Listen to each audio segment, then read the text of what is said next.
All right. Good morning, everybody. Good to see y'all. Thanks for your patience getting started a few minutes late. Sometimes getting the kids over to class is fun. So, what is it? Nice tan. Am I tan? Oh, I did, yes. And I've been mowing my grass and that kind of thing. So, working on that. Last week, y'all had a treat because Heath Carpenter was here and taught, and that was a nice break for me. And also, I just thought his topic and his approach to it all was really interesting and just something kind of different. So that was good. I hope you enjoyed that. But we are back in 1 Samuel this morning. So if you want to open to 1 Samuel chapter 3 and keep your finger there, and then. You know, we've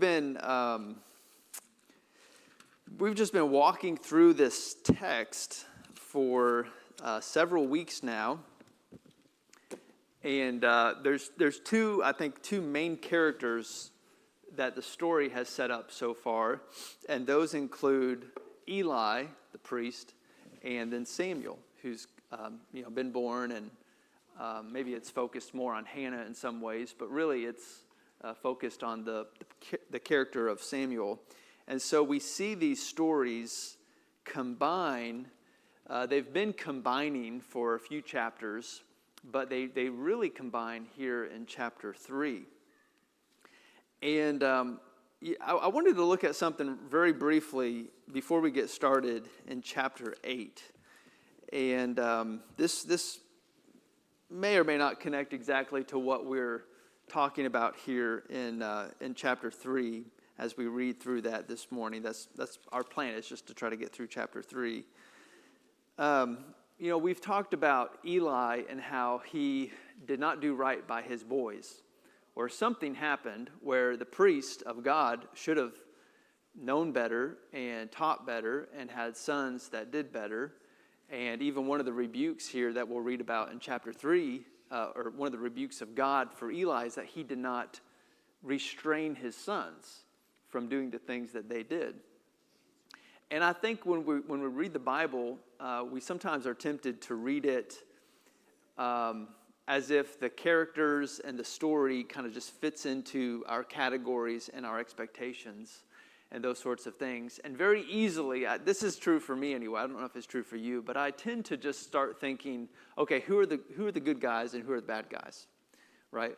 Who are the ones who are faithful and who are the ones who are unfaithful?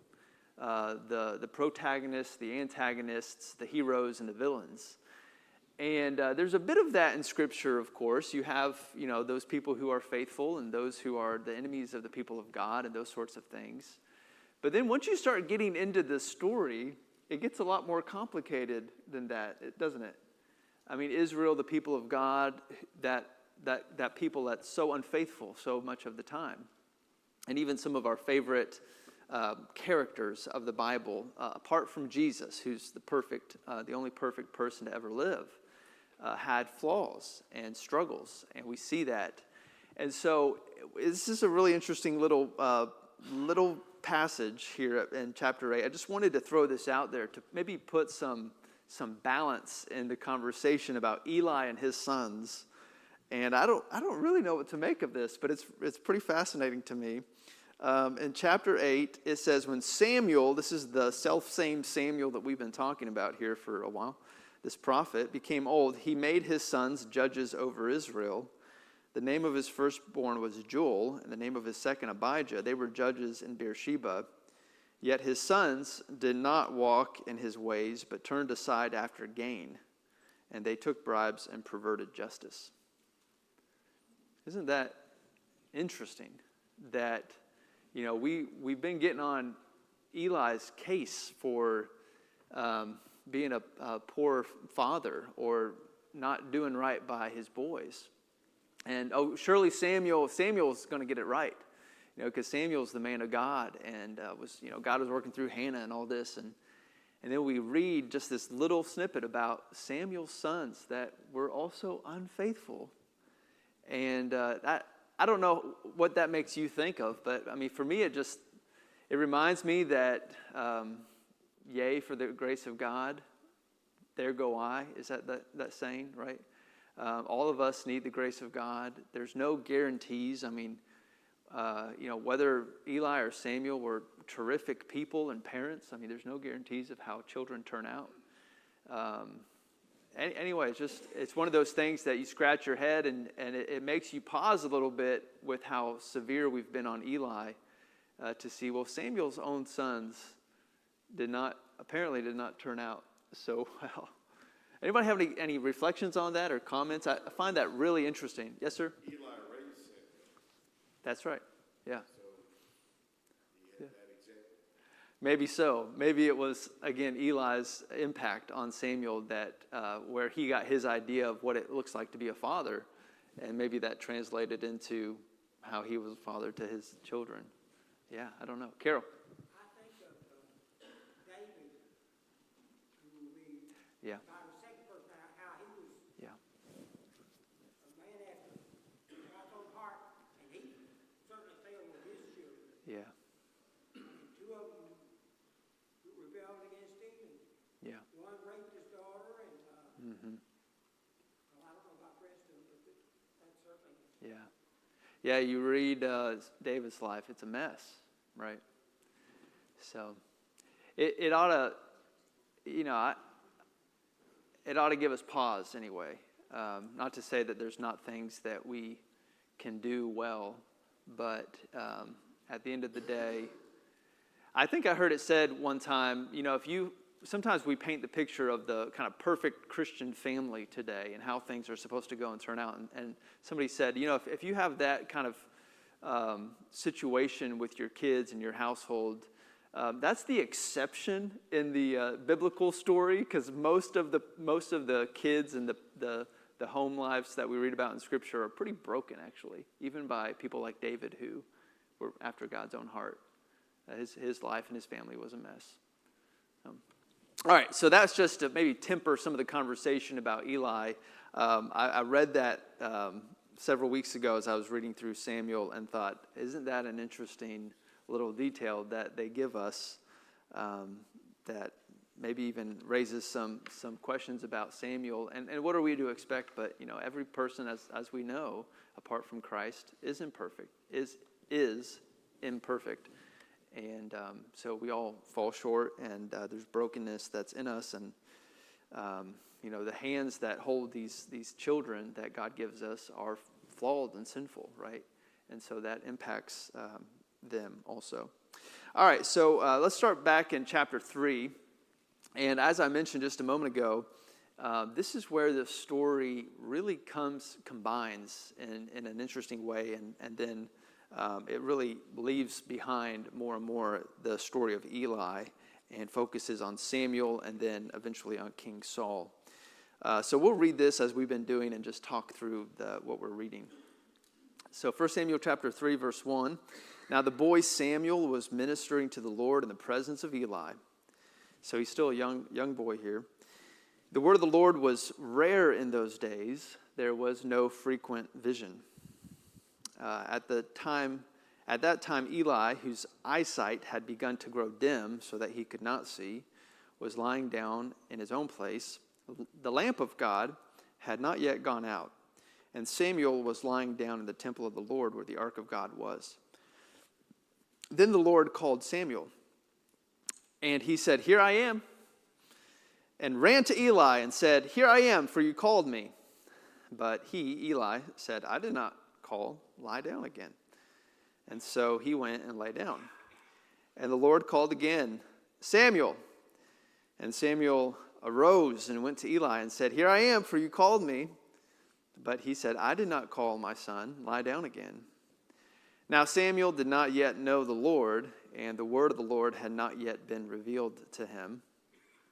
And the Lord called Samuel again the third time, and he arose and went to Eli and said, "Here I am, for you called me." And then Eli perceived that the Lord was calling the boy. And therefore Eli said to Samuel, "Go lie down, and if he calls you, you shall say, 'Speak, Lord, for your servant hears.'" And so Samuel went and lay down in his place. And the Lord came and stood calling, as at other times, Samuel, Samuel. And Samuel said, Speak, for your servant hears. And then the Lord said to Samuel, Behold, I am about to do a thing in Israel at which the 2 ears of everyone who hears it will tingle. On that day I will fulfill against Eli all that I have spoken concerning his house from beginning to end. And I declare to him that I am about to punish his house forever for the iniquity that he knew, because his sons were blaspheming God, and he did not restrain them. And therefore I swear to the house of Eli that the iniquity of Eli's house shall not be atoned for by sacrifice or offering forever.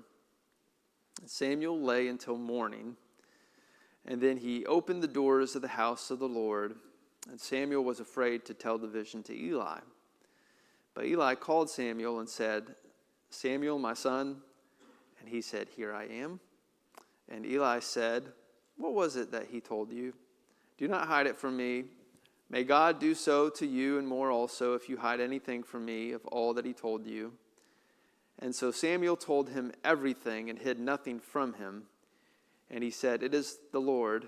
Eli said, It is the Lord. Let him do what seems good to him. And Samuel grew, and the Lord was with him, and let none of his words fall to the ground. And all Israel from Dan to Beersheba knew that Samuel was established as a prophet of the Lord. And the Lord appeared again at Shiloh, for the Lord revealed himself to Samuel at Shiloh by the word of the Lord. Okay. The Bible is just so good sometimes. You just read it, you're like, what a great story. At least that's how I feel reading this. So we read this over, and I want to go back and just notice some things here in the text. So we have this call of Samuel. It says the boy Samuel, back in verse 1, was ministering to the Lord in the presence of Eli. The word of the Lord was rare in those days. There was no frequent vision. The word was rare in those days. No frequent vision. Isn't it interesting that the idea of word and vision are paired? Those seem kind of different, right? If you tell someone a message, that's words that we hear as opposed to a vision that we see. Right? We see something like I imagine watching the television with the sound turned off.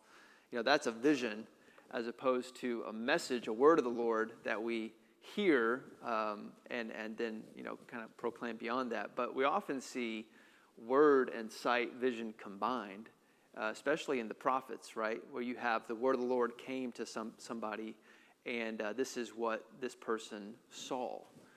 You see that over and over again in the prophets. Just look at the first chapter of different prophetic books.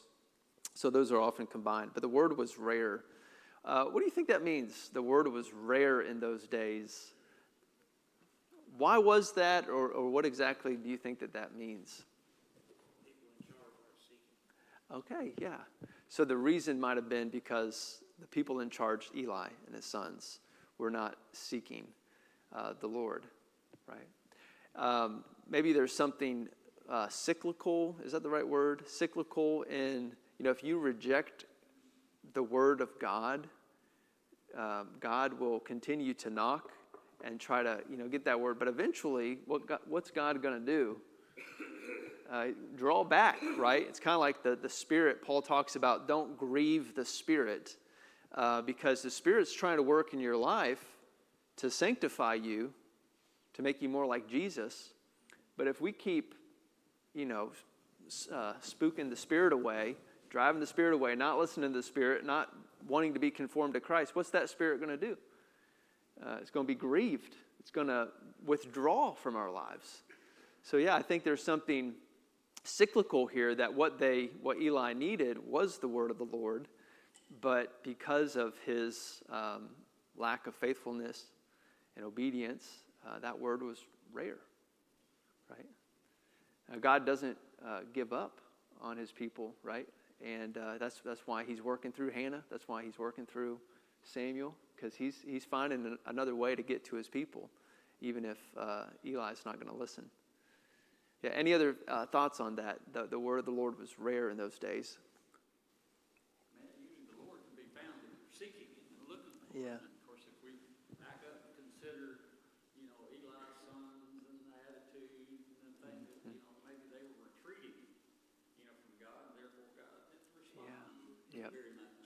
Yeah, yeah. Just like we're cautioned not to quench the spirit, it sounds like they were in the process of quenching the spirit. That's right. It makes me think, do you think the word of the Lord is rare today? It's available, but it's Available? probably not sought frequently Yeah, enough, yeah. No, it's not. strongly enough. Yeah. And we tend to, I think for me, I tend to think, well, this is Bible times, and so God was more active, and God spoke to people like Samuel. Now we have the Word of God, Scripture, and so we turn there. I think there's something right about that, but I also, Mickey's article, yeah, I did read that. What was the title again? When God intervenes in history? Breaks into history. Yeah, good. You have a readership, Mickey. Johnny's reading your articles. That's good. Yeah. Yeah, that language, there's something just mysterious and kind of, I hate to say the word cool, but like, even though it's a very sad thing, the word of the Lord was rare in those days. I mean, just to think about that time and place and how there was a hunger, right? There's an absence that people needed. They needed to hear from the Lord. What's that refrain in the book of Judges? That everyone did what was right in their own eyes, right? And so, God can give a person or a people or maybe even a culture over because we're not listening to him. All right, so then going on in verse 2 here. At that time, Eli, whose eyesight had begun to grow dim. So last chapter, 2 weeks ago, it's been a while, the story's talking about how Eli's getting older. And here's another detail. And so there's different ways that the story signals that his ship's about to set sail. He's about to be off stage, right? He's about to exit. But he is getting old, and then his eyesight's fading. And so he's kind of growing, maybe he's becoming blind. His eyesight's growing dim, so he could not see. He's lying down. But then notice the contrast in verse 3. It says, the lamp of God had not yet gone out. What do you think that refers to? The lamp of God had not yet gone out. Maybe they had an actual candle or lamp that was burning. Aren't we in the tabernacle? I mean, It calls it a temple. Yes. Is that safe? But that's the tabernacle, right? Well, that's what we've talked a little bit about in here is we don't really know. It's probably like the tabernacle. It's not the temple that's not yet built, but it does call it a temple. So it's some kind of maybe tent or structure that they've built there. Yeah. Yeah.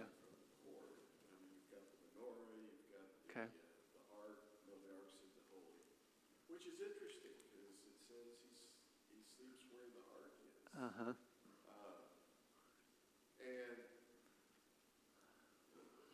And I'm thinking, is there a fire? Not the candle, but Mm-hmm. I can't think of it. Inside the temple. Yeah, inside Yeah. not in the Holy of Holies, but in the front, but in Mm-hmm. that This is why we need Ben Williams in this class, because he would be able to tell us. I think you're talking about the altar of incense. yeah, maybe that's it, but there was a Okay. fire that was always supposed to burn. Be burning. Okay. Yeah. Maybe so. Yeah, we can. I'm not sure about that. And I'm not sure with this temple set up, we just don't have a lot of details of, what they had done and what they were doing. And, what they had done with the tabernacle, what they would do with the real temple once it was built. And so we can kind of guess at some of that. I kind of think that maybe there's a literal fire here too, but don't you think it's metaphorical a little bit, right? What's it say? Yeah, that there's hope. The lamp of God had not yet gone out. That doesn't seem like, maybe there is a literal kind of fire or some kind of embers that are burning always, but I think there's this picture of hope, right? Is how I read that. And so maybe there's multiple things going on here, but you see the contrast between the eyes of Eli and the lamp of God that had not gone out. What you remember what Jesus said about the eye is the lamp of the body, and how the ancients used to think about the eye kind of projecting light out. So I just, there's an interesting connection there between, even though Eli the priest's eyesight is fading, God's sight and God's hope has not burned out. It's not been quenched. It's not gone. Maybe God was still active in Eli, his son,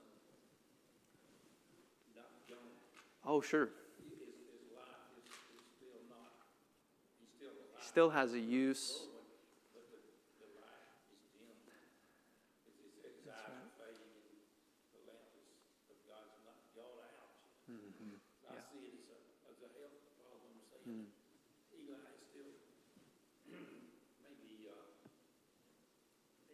he's getting ready to go. Yeah. Yes. All right.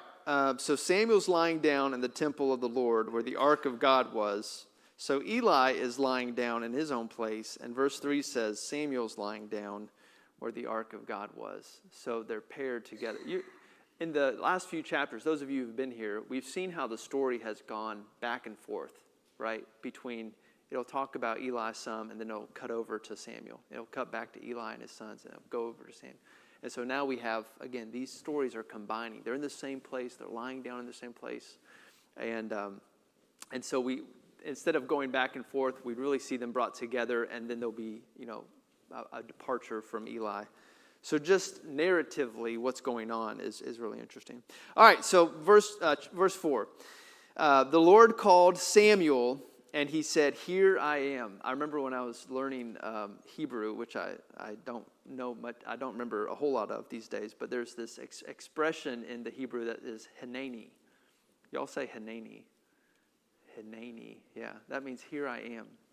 And so when I was learning that at the kitchen table, and Madison would say, call my name, I'd say Hineni. And I don't know if she thought I was saying honey or what, but it became a joke in our household for a little bit. I don't know if she remembers that still. But here I am. The Lord is calling, and he says, "Here I am." Now, as we go through this, think about, are there echoes that you're hearing from Scripture, from other stories before this, Genesis, Exodus, where you hear this language? What is it? Well, Isaiah after this, right? Isaiah, 6? Yeah? Anyone else who the Lord calls and they say, "Hineni, here I am"? Who is it? Adam and Eve. I wonder if they do. And when they hide from God and they come out, I have to look at that. I'm not sure. I'm thinking of Abraham, right? Abraham is called and says, "Here I am." Moses, right? Moses is called in chapter 3, says, "Here I am." When Moses turns aside to the burning bush. So there's these echoes that we're hearing. There's a connection here. These great figures like Abraham and Moses. Here we have Samuel. This is a call story. And so Samuel's being called like these great other figures were called. Okay. Yes, sir. This is a little off subject, but That's all right. Samuel was a member of the tribe of the clan of Levi that was responsible for taking care of the temple. And so he was right there on the job, right where he's supposed to be. So that's when he's called where he's supposed to be. That's a good word. Good comment. Yeah, had he not been there, would God have called him? But because he was where he was supposed to be, God could speak to him. Maybe there's a message in there for being in church when you're supposed to be in church. You never know when the Lord's trying to call you, and you need to be there to get that call. Or reading your Bible or whatever the case may be. All right, so we know this story, but there's so much more here than just this kind of cute. It's almost this cute story that we read, and Samuel, the little boy, and it's comical because Eli's like confused about what's going on, but there's a lot to it. So he runs over to Eli and says, "Here I am," and this this is the again we hear that repeated what the person of God who's called says, "Here I am," and so he goes to Eli, and the irony here is, well, Eli should have been able to speak for the Lord, but he's unable to. And he doesn't even know what's going on. You know, if anybody should have had kind of been on God's speed dial and had a direct access to God and knew, you know, what's going on? Okay, tomorrow morning we're going to call Samuel into the ministry, and you be ready because this is what's going to happen. Eli's just completely left out of the communication. It's as funny as it is, it's embarrassing, I'm sure, to read this, to think of Eli. Embarrassing that the priest of God would be, God just at this point has just given up on him. And rather than speaking to him or through him to Samuel, it's going to go around him and speak directly to Samuel. Doesn't it show too, Eli was old and Samuel was looking after health-wise. Mm-hmm. And when he called him, he went and says, "Here I am. Right. What you need. Yeah. I'm here to serve you." Yeah, perhaps so. Yeah, able, young, and has a little life and energy ahead of him. Okay, he said, "I didn't call, go lie down again." So he went and lay down. And the Lord called again, this is verse 6, "Samuel." And Samuel arose and went to Eli and said, "Here I am, for you called me." And he said, "I did not call, my son, lie down again." So you can kind of get the annoyance of Eli here, thinking, is this kid playing a prank on me, or what is going on? And also this theme of incompetence of Eli, right, that we've talked about already. In verse 7, Samuel did not yet know the Lord, and the word of the Lord had not yet been revealed to him. Let me pause on that verse. Why is that in there, you think? It seems kind of like if I were putting that verse in, Samuel, first of all, what does that mean that Samuel did not yet know the Lord? He just hadn't had any revelations from God. Okay, yeah. He's young still. He hasn't ever heard God speak to him. This is new for him, even though he's been there in the temple with Eli and has a faithful family and support system, Hannah and all this. He hasn't had that intimate interaction with the Lord that he's going to have, that he is having, and he will have from here on out, right? Yeah, so he did not yet know the Lord. Know, of course, is that kind of deep connection relationship, right, with the Lord. This doesn't mean that Samuel is a wicked person. Sometimes it'll say if somebody doesn't know the Lord, it's, well, they're not faithful, they're not a believer.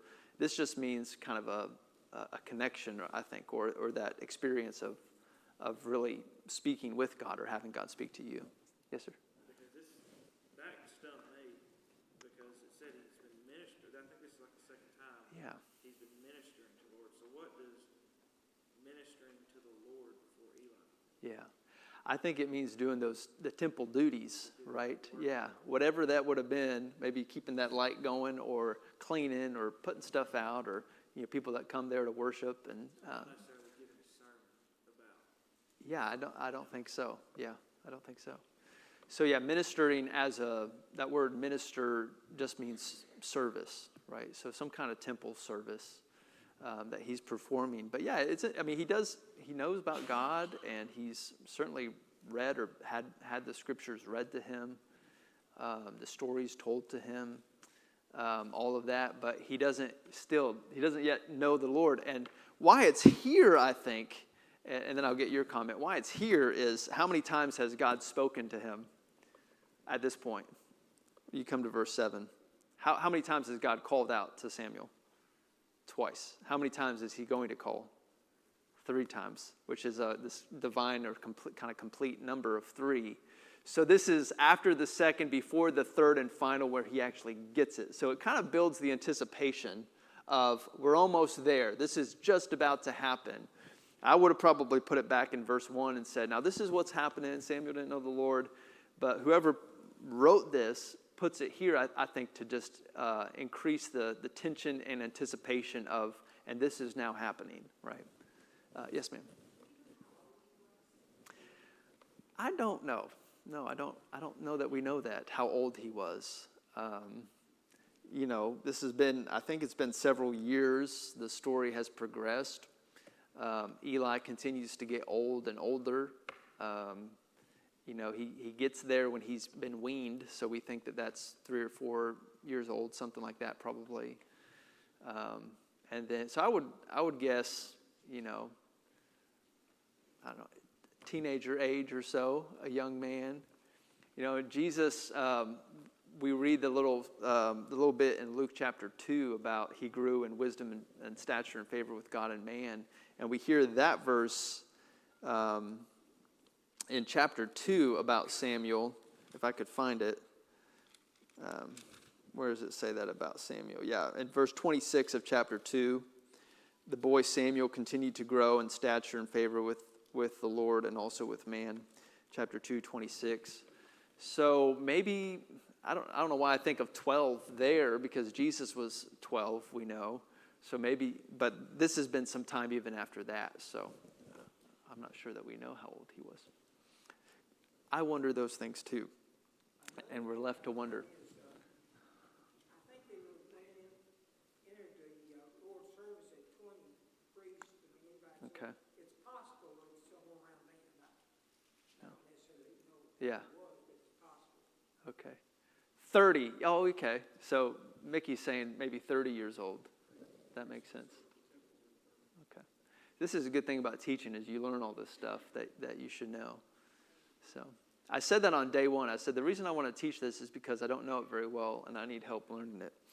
So maybe he's 30. Maybe he's as old as that. I wouldn't be outside the realm of possibility. Which also connects with the ministry of Jesus, right? All right, so verse 7, he did not yet know the Lord. And verse 8, the Lord called Samuel again the third time, and he rose and went to tell Eli and said, "Here I am, for you called me." And so the same thing has now happened 3 times. And Eli perceived, at this point it clicks for Eli, that the Lord was calling the boy. Now that makes me, when I just read that word boy, I thought, now I'm not sure that would fit for a 30-year-old. Yeah, you would say this is a boy. So maybe somewhat younger than that. All right, so therefore Eli said to Samuel, "Go lie down, and if he calls you, you shall say, 'Speak, Lord, for your servant hears.'" And so Samuel went and lay down in his place. And the Lord came in verse 10 and stood. And that kind of for me, that sounds kind of terrifying. I don't know if that sounds terrifying to y'all, if the Lord came and stood by my bed as I was lying there to speak to me. So calling out at other times. So again, we have that kind of vision, the visual of standing in the presence, but also calling and speaking. So what did Samuel see? I'm not really sure, or if he just heard this. Samuel. And there you have the double name that we see also with Moses and Abraham and Jacob and others. Samuel. And Samuel said what Eli told him to say. So Eli didn't know what to say. Samuel didn't know what to say. Eli knew what to say. There's irony there of Eli does know the right lines, but Eli is not the one that God's speaking to. I'm going to speak to anymore. And so he gives him the line. And then the Lord said to Samuel, "Behold, I'm about to do a thing in Israel at which 2 ears of everyone who hears it will tingle. On that day I will fulfill against Eli all that I have spoken concerning his house, beginning to end." Now, when did the Lord speak this concerning Eli? I know it's been 2 weeks, but at the end of chapter 2. Y'all remember? Yeah. At the end of chapter 2, when the man of God comes and gives this judgment prediction about Eli and his demise and what's going to happen to his sons. They're going to die. They're both going to die on the same day. It's going to be the sign. So there's been this doom that's been foretold of Eli's house. In verse 13, "I declare to him that I'm about to punish his house forever for the iniquity that he knew, because his sons were blaspheming God and he did not restrain them." So there's both the 2 reasons that are given. Are one, that his sons were blaspheming God, but also that Eli is being held responsible for that, because Eli did not restrain his sons. And verse 14, "Therefore I swear to the house of Eli that the iniquity of Eli's house shall not be atoned for by sacrifice or offering forever." So the message that God gives to Samuel is what? That Eli's house is going to be cut off, right? Removed from service before God. And sometimes when I read this, I forget, verse 15, I kind of get lost in what was God speaking to Samuel and calling Samuel. And then verse 15 reminds us, Eli still doesn't know what God had said. There's all this to still work out is how does Eli get this message? So this is really interesting. In verse 15, Samuel lay till morning, and then he opened the doors of the house of the Lord. And Samuel was afraid to tell the vision that he heard, to Eli. But Eli called Samuel and said, Samuel, my son. And he said, here I am. So again, here I am. We see that again. And Eli said, what was it that he told you? Do not hide it from me. May God do so to me and more also if you hide anything from me of all that he told you. And so Samuel told him everything and hid nothing from him. And then Eli's response is, it is the Lord. Let him do what seems good to him. So Samuel, I keep using this word irony, but I just see it all over the place in this. Eli does not rebuke his children, and so Eli is punished. God asks this other young man to rebuke Eli, right? He is rebuked by a young person because he did not rebuke these young persons. And so he will be judged. But, Eli, we've talked about this for a few weeks, how he's a complicated figure because he is obviously broken and flawed and incompetent in so many ways. But there's other times where it's like he gets it right, and we're kind of left scratching our heads and wondering about this. But, for him to know the line for Eli, eventually he does get it. And he gives Samuel the words to speak to God to get the message. So he knows that. It's somewhere buried deep within him. And he's just out of practice or whatever. And so but he's got the line. And then at the end of this, even though the message is really harsh, what does he say? He doesn't resist it. He doesn't say, that can't be God. That's not right. He submits to it. He says, it's God. Let him do what God will do. So, yes, sir. So the Lord sees what you do and what you don't do. Mm-hmm. Yes, that's right. The Lord sees what we do and what we don't do. Yeah. And it was the case for Eli, right? All that Eli did and what Eli did not do. Yeah. Grant and then David here.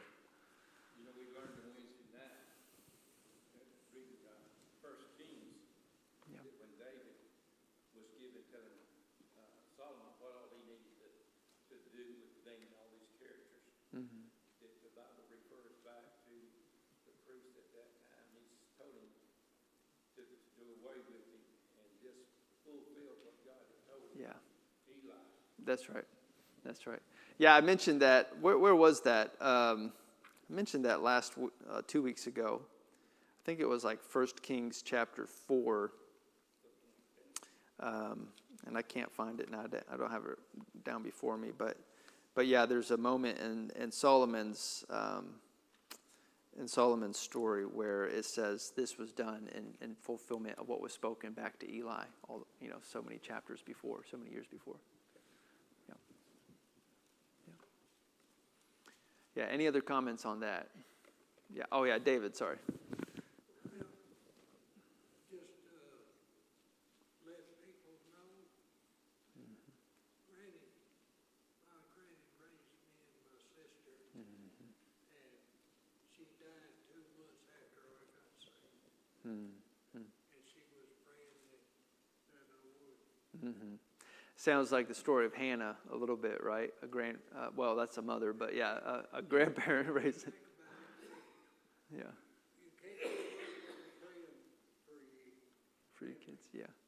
Yeah, I think of the amount of influence that Hannah exercised in Samuel's life, even though she was not with him most days of the year, was still praying for him, making him that clothing that she would take to him. And so sometimes, with God, less can be more if God is at work in us.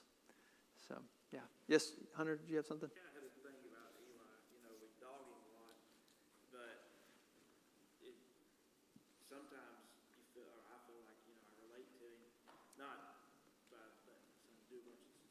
just by sometimes not being able to, you think, oh, we're like Samuel, we're going to walk this straight road and we're going to be the good guy, but a lot of times we're like Eli, and at the end of the day, he was like, well, whatever God says we do, because he was, he's probably doing what he could, what he thought, and a lot of times he probably wasn't, but how many times do we get caught up in our own?